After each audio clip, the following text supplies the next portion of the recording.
Magandang araw na naman pong muli sa inyong lahat mga ka-vlog, boss, idol, regular viewer, silent viewer at kasama na rin po ang lahat ng mga OFW. Ang gagawin ko naman ngayon ay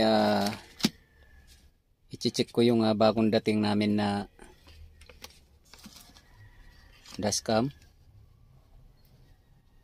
So bagong dashcam po to na i-install ko dito sa dump truck. Bagong dating siya.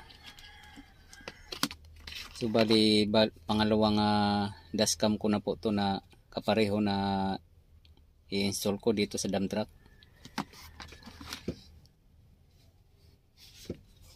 Kasi yung dati po, yung luma ay nalaglag na po siya sa sa pinaglalagyan niya. So itong pinaka holder po niya ay hindi na nagbabacuum. Kaya nung nalaglag, lalo po siyang nasira. So papalitan ko na to.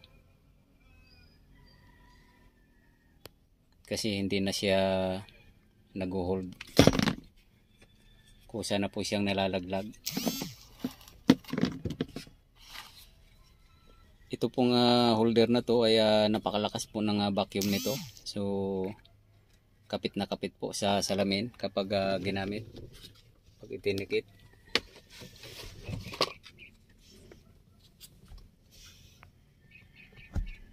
Ayan. So mahirapan po siyang malaglag ng kusa. Kasi talagang binabacuum niya ng todo yung windshield.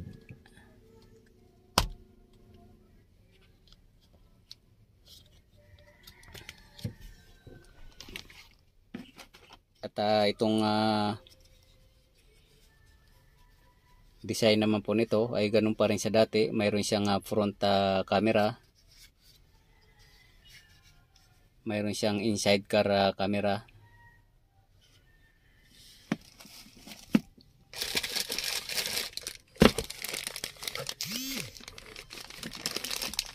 At mayroon din siyang rear camera, kaso hindi naman po siya gagamitin kasi masasayang lang po dahil dump truck po yung paglalagyan ko nito. So masisira lang po siya. So hindi na po kailangan. Ito lang po siya. At ito naman yung charger niya.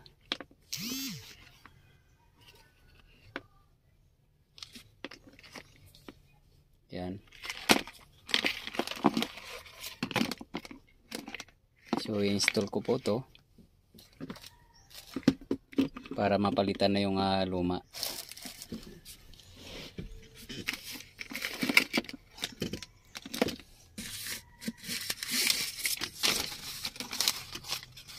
At ito naman yung user manual.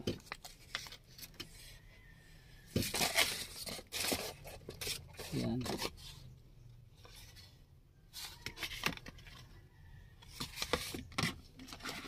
So install ko na po to para ma-testing na rin at nang masubukan siya.